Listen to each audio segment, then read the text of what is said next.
దాహంతో ఉన్న ఆత్మ.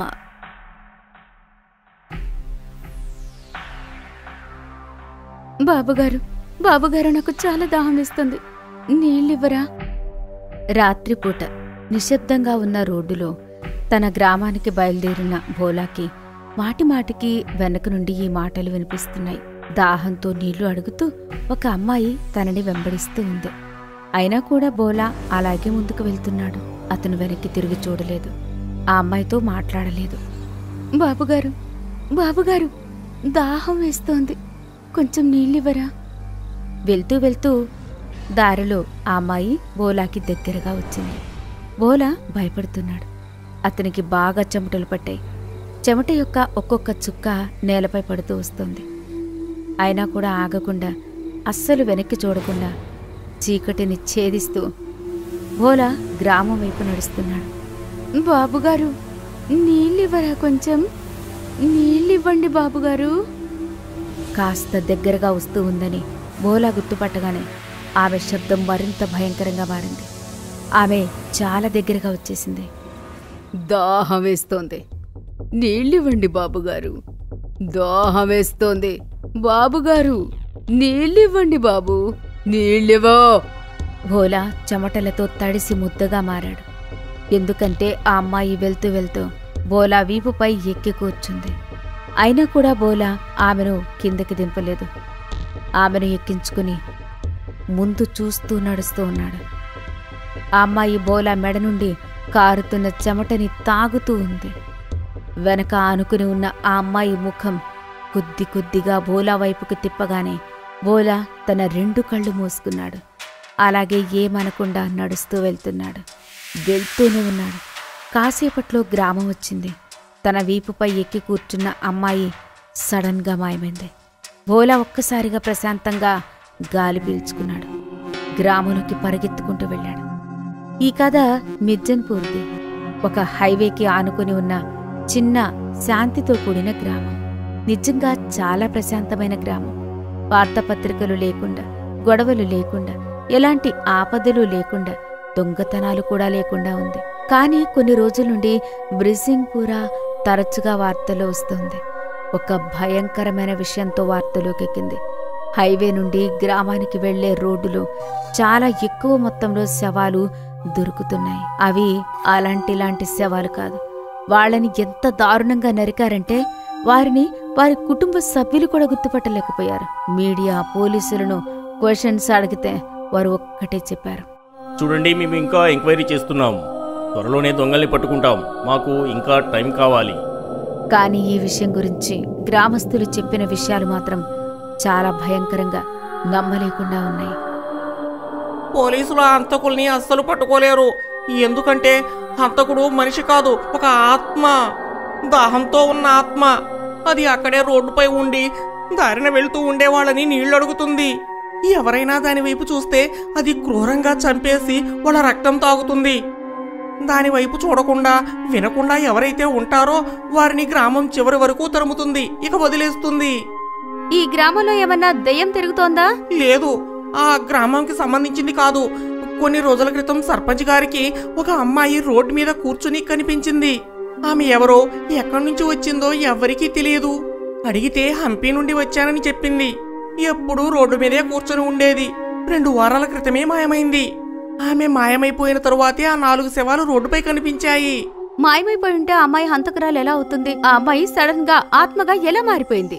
ఆ ఆత్మ ఎప్పటినుంచో ఉంది, కానీ మేము ఆమెని పిచ్చిది అనుకున్నాము. ఇక ఆ విషయాన్ని లైట్ తీసుకున్నాం. ఆత్మ కాకపోతే గ్రామం దాకా ఎలా వస్తుంది?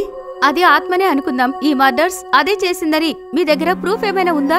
ఆ ఆత్మ గురించి తెలిసింది ఈ గుడ్డతనికి. సాక్ష్యం చెప్పరా? నేను పుట్టకతోనే గుడ్డివాడినండి. సిటీ దగ్గర బస్టాండ్లో కూర్చొని మ్యూజిక్ వాయిస్తూ ఉంటాను. నాకు చూపు లేదు, కానీ నా ముందు వెనక ఏం జరుగుతుందో నేను గుర్తుపట్టగలను. ఆ రోజు నేను రాత్రి బస్సు దిగి గ్రామం వైపు వస్తున్నాను. నా ముందు ఏదో జంతువు వచ్చి మాంసాన్ని తింటూ ఉన్నట్లు అనిపించింది. కానీ అది జంతువు కాదు, అది దాహంగా ఉన్న ఆత్మ. నా ముందే ఒక శవాన్ని పీక్కుని తింటుంది. కానీ నేను అది జంతువు అయి ఉంటుంది అని అనుకున్నాను. నేను భయపడి అటు ఇటు చూడకుండానే ముందుకు వెళ్తున్నాను. నేను దాన్ని దాటి ముందుకు వెళ్ళగానే అది లేచింది. అది నాతో ఇలా అంది, బాబుగారు కొన్ని నీళ్ళివ్వండి. బాబుగారు నాకు దాహం వేస్తోంది, కొన్ని నీళ్ళివ్వండి. నేను ఆపదలో ఉన్నానని నాకు అర్థమైంది. ఏమనకుండా ముందుకు వెళ్తూ ఉన్నాను. దానికి నేను గుడ్డివాణ్ణని తెలీదు. అది నా వెనకాలే నీళ్ళడుగుతూ వస్తుంది. బాబుగారు దాహం వేస్తోంది, నీళ్ళివ్వండి. ఆమె వాయిస్ ఇంకా భయంకరంగా మారిపోయింది. ఇదేదో దెయ్యంలాగా ఉందని నాకు అర్థమైపోయింది. నేను అస్సలు ఆగకుండా ముందుకి నడుస్తూ ఉన్నాను. అది నా వెనకాలే వస్తూ వస్తూ సడన్ గా నా వీపుపైకి ఎక్కింది. అయినా నేను అలాగే నడుస్తూ ఉన్నాను. తన దగ్గర రక్తం వాసన వస్తుంది. బాబుగారు దాహం వేస్తోంది, నీళ్ళివ్వండి. నేను తనకి ఏం సమాధానం చెప్పలేదు. అది నా చెమట నీటిని నాకుతూ తన దాహాన్ని తీర్చుకుంది. ఆమె పొడవైన గోర్లు నా మెడపై నొక్కి ఉండటం నేను గమనించాను. నేను చాలా భయపడిపోయాను. అకస్మాత్తుగా వెళ్తూ వెళ్తూ నేలపై పడ్డాను. అప్పుడే ఆమెకి నేను గుడ్డివాణ్ణని తెలిసింది. తరువాత ఆమె నన్ను ఏమీ ఇబ్బంది పెట్టలేదు. ఆమె తిరిగి అక్కడి నుంచి వెళ్ళిపోయింది. తరువాత నేను గ్రామానికి వచ్చి జరిగిందంతా అందరికీ చెప్పాను. ముందు నన్నెవ్వరూ నమ్మలేదు. తరువాత రోజు ఒక శవం దొరికిన తరువాత అందరికీ నాపై నమ్మకం కలిగింది. మీరు ఈ మాట పోలీసులకు చెప్తారా? చెప్పాము చాలాసార్లు, కానీ వాళ్ళు మమ్మల్ని నమ్మలేదు. వాళ్ళు ఆ 4 హత్యలు ఏదైనా జంతువు కానీ లేదా ఎవరైనా మనుషులు కానీ చేసి ఉండాలని నమ్ముతున్నారు. ఆ ఆత్మ ప్రతిరోజు రాత్రి అదే రోడ్డుపై కూర్చొని ఉంటుంది. వచ్చిపోయే వారితో నీళ్లు అడుగుతుంది. కానీ ఇప్పుడు ఆమె ఎవరినీ చంపలేదు. ఎందుకంటే నేను అందరికీ చెప్పాను. దాని ముందు గుడ్డివాడిలా చెవిటివాడిలా మారి నడవండి. అది ఏమీ చేయలేదు. అది కేవలం గ్రామస్తుల్ని బెదిరించి వదిలేస్తుంది. అవును, అతను చెప్పేది అక్షరాలా నిజం. నేను నిన్న రాత్రి 12 గంటలు దాటిన తర్వాత సిటీ నుంచి వస్తున్నాను. అప్పుడు అది నన్ను కూడా నీళ్లు అడిగింది. కానీ నేను ఆమె ముందు చెవిటివాడిలా మూగవాడిలా ఉన్నాను. అది నన్ను వదిలిపెట్టేసింది. అయితే ఇది బిర్సింగ్పూర్ యొక్క కథ అన్నమాట. పోలీసులు వాళ్ల మాటలను నమ్మలేదు. గ్రామస్తులు ఎన్ని రోజులని ఇంట్లో దాక్కుని కూర్చుంటారు. వారు రోజూ ఒక దాహంగా ఉన్న ఆత్మని దాటాల్సి వస్తుంది. దానిని జయించడం కోసం మూగ చెవిటి గుడ్డివాడిలా నటిస్తున్నారు. వాళ్ళ వెనక నడుస్తున్న దాహంతో ఉన్న ఆత్మ మాటిమాటికి అదే మాట అంటూ ఉంది. బాబుగారు దాహం వేస్తుంది, నీళ్ళివ్వండి. బాబుగారు దాహం వేస్తుంది, నీళ్ళివ్వండి. పాత భవనం. ఆజంగఢ్లో 400 సంవత్సరాల భవనం ఉంది. దాన్ని తెల్లదొరల భవనం అని కూడా అంటూ ఉండేవారు. భవనం చాలా పాతది, ఇంకా నిశ్శబ్దంగా ఉండేది. ఎవరూ అటువైపు వెళ్తూ ఉండేవారు కాదు. కానీ ఆజంగఢ్లో ఉన్న తాగుబోతులు తిరుగుబోతులు ఎప్పుడూ అక్కడ తాగుతూ పడి ఉండేవారు, మజా చేసుకునేవారు. రాజు దాదా, ఎవరో ఇంగ్లీష్ అధికారి ఇక్కడికి ఈ కోటలోకి వాళ్ళ ఐటెం తీసుకొచ్చాడంట. నిజమేనా ఇది? తమ్ముడు బాటిల్ మీద ఒట్టు. మా తాతయ్య చెప్పాడు నాకు. ఏం స్త్రీ తమ్ముడు ఆమె. అగ్గి తమ్ముడు, అగ్గి. అరే, బట్టలు కట్టిన బంగారు ముద్దలా ఉంటది. జార్జ్ అనే ఇంగ్లీష్ ఆయన పట్టుకొచ్చాడు ఆమెని. ఇద్దరు ప్రేమించుకున్నారు. చాలా రోజులు కలిసే ఉన్నారు వాళ్ళు. తర్వాత ఏదో పని మీద జార్జ్ వెళ్లాల్సి వచ్చింది. తర్వాత అతను తిరిగే రాలేదు. మరి ఆ తర్వాత లేడీకి ఏమైంది? ఆమెకేం కావాలి? కొన్ని రోజులు ఈ కోటలోని ఇట్లా మందు తాగి పడుంది. ఆ తర్వాత ఏడవసాగింది. గ్రామంలో అర్ధరాత్రి పూట ఆమె గొంతు వినిపిస్తూ ఉంటుంది. ఆమెకి మరి జనం ఎవరు సహాయం చేయలేదా? అరే, ఊళ్ళో వాళ్ళంటే ఇంగ్లీష్ వాళ్ళు అసలు పడనేరు. కనీసం కోట నీడలో కూడా ఉండనిచ్చేవాళ్ళు కాదు. అయితే తర్వాత ఏమైంది? అరే, ఏమవ్వాలి? తాగేసి గోల గోల చేసేది, అరిచేది. ఆ తర్వాత ఒకరోజు ఉన్నట్టుండి ఆమె గొంతు శాంతించింది. అదెందుకు? మనలాంటి ఆవారాగాళ్ళు ఎవరో ఆమె స్థితిని సొమ్ము చేసుకున్నారు. మంచి అమావాస్య చూసుకొని ఒక 4-5 కోటలోకి దూరారు. వాళ్ళంతా ఆమెను మానభంగం చేసి అక్కడే చంపేసి కోటలో పెట్టి వెళ్ళిపోయారు. అప్పటి నుంచి ఈ కోట అలా పడుంది. ఎవరు వెళ్ళలేదు, ఎవరు రాలేదు.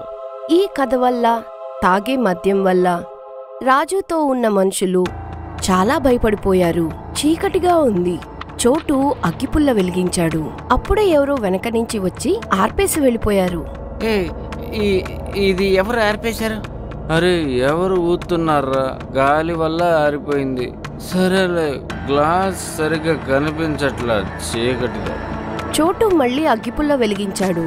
ఆ కాంతిలో అతను రాజు వెనకాల ఒక అమ్మాయి కూర్చున్నట్టు చూశాడు. అమ్మాయి నవ్వుతూ ఉంది. ఎవరు ఎవరు? అరే ఎక్కడా? అరే రాజు అన్న వెనకాల. నా వెనకాల? రాజు వెనక్కి తిరిగి చూశాడు. అక్కడ ఎవరూ కనిపించలేదు. ముందుకు తిరిగేసరికి ఒక అమ్మాయి మొహం ముందు కనిపించింది.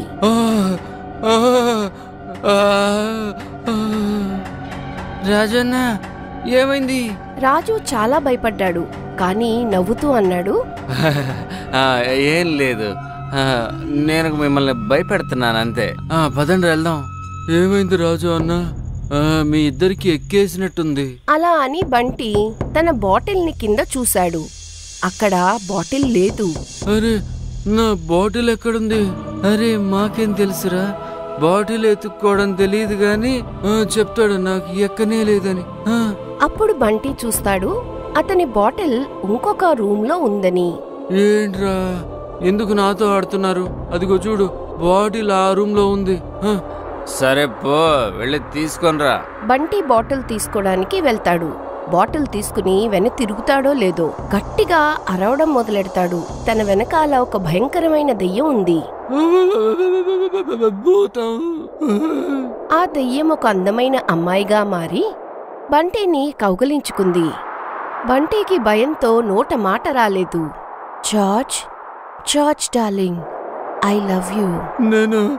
నేను జార్జ్ కాదు, వదలండి నన్ను. నువ్వు జార్జ్ కాదని నాకు తెలుసు. జార్జ్ నీ వెనకాల నుంచున్నాడు. బంటి వెనక్కి తిరిగి చూశాడు. వెనకాల జార్జ్ భయంకరమైన భూతం ఉంది. బంటి అరిచే లోపల జార్జ్ యొక్క భూతం బంటి శరీరంలో కలిసిపోయింది.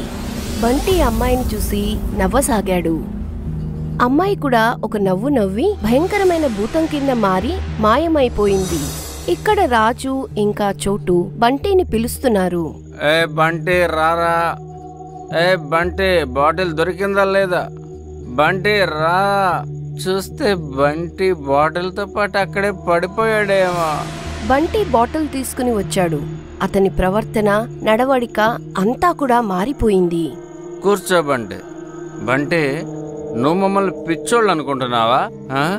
ఏరా, నేను ఈ కథ మీకు నేను వినిపించాను, మీరు నన్నే పిచ్చోడిని చేస్తున్నారే. వీడు అగ్గిపుల్ల ఆర్పేసి అంటాడు ఎవరు ఆర్పారని. నువ్వు బాటిల్ అక్కడ పెట్టేసి వచ్చి ఎవరు నా బాటిల్ తీశారంటావు. ఏం నాటకాలరా నాయన. రాజు అన్న జిల్మిల్ని మానభంగం చేసి అక్కడ పడేశారు వాళ్ళు. ఆ రాత్రి జార్జ్ తిరిగి వచ్చాడు. అతను జిల్మిల్ని కోటలోనే పూడ్చిపెట్టాలనుకున్నాడు. అతను తట్టుకోలేకపోయాడు. తను కూడా జిల్మిల్తో పాటు ఆత్మహత్య చేసుకున్నాడు. అరే ఏం వాగుతున్నావు? జిల్మిల్ ఎవర్రా? ఆ అమ్మాయి. ఎవరినైతే జార్జ్ కోటలోకి తీసుకొచ్చాడో ఆమె.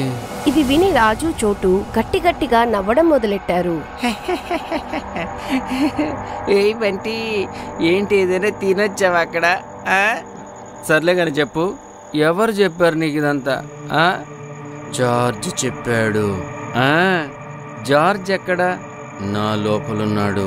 మరి జిల్మిల్ ఎక్కడా? అటు చూడు, నీ వెనకాల. ఇది విని రాజు గట్టిగా నవ్వసాగాడు. ఏ తమ్ముడు, ఏడు తమాషా చేస్తున్నా? ఆ అమ్మాయి నా వెనకాలందట. చోటుకి మాత్రం మాట రాలేదు. రాజు అన్న వెనక చూడు. రాజు వెనక్కి తిరిగి చూశాడు. నిజంగానే అక్కడ జిల్మిల్ భూతం ఉంది. రాజు గట్టిగా అరిచాడు. అప్పుడే వెనకాల నుంచి బంటి రాజు బుర్ర మీద బాటిల్ తోటి గట్టిగా కొట్టాడు. రాజు కింద పడి అక్కడే నేల మీద మరణించాడు. ఏ బంటి, ఏంటి నువ్వు ఇలా చేసావు? బంటి కాదు, జార్జ్. అప్పుడు జిల్మిల్ భూతం చోటు దగ్గరికి వచ్చింది. వదిలిపెట్టు వదిలిపెట్టు నన్ను, ఇంకెప్పుడు రాను, నన్ను చంపొద్దు, ఇంకెప్పుడు రాను, వదిలిపెట్టు నన్ను. నా కోరిక ఏంటంటే నువ్వు ఇక్కడి నుంచి వెళ్ళకూడదు అసలు. అంటే ఏంటి? జిల్మిల్ భూతం చోటు యొక్క శరీరంలో కలిసిపోయింది. చోటు వ్యవహారం మారిపోయింది.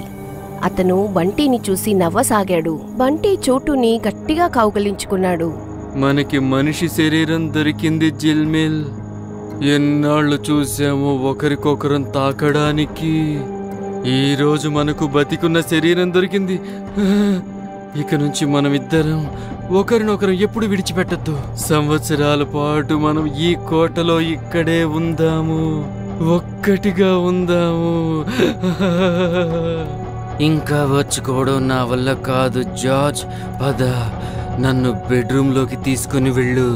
బంటి చోటుని తన చేతుల్లోకి ఎత్తుకున్నాడు. అతను చోటుని తీసుకుని బంగ్లా లోపల రూమ్ వైపు నడవసాగాడు.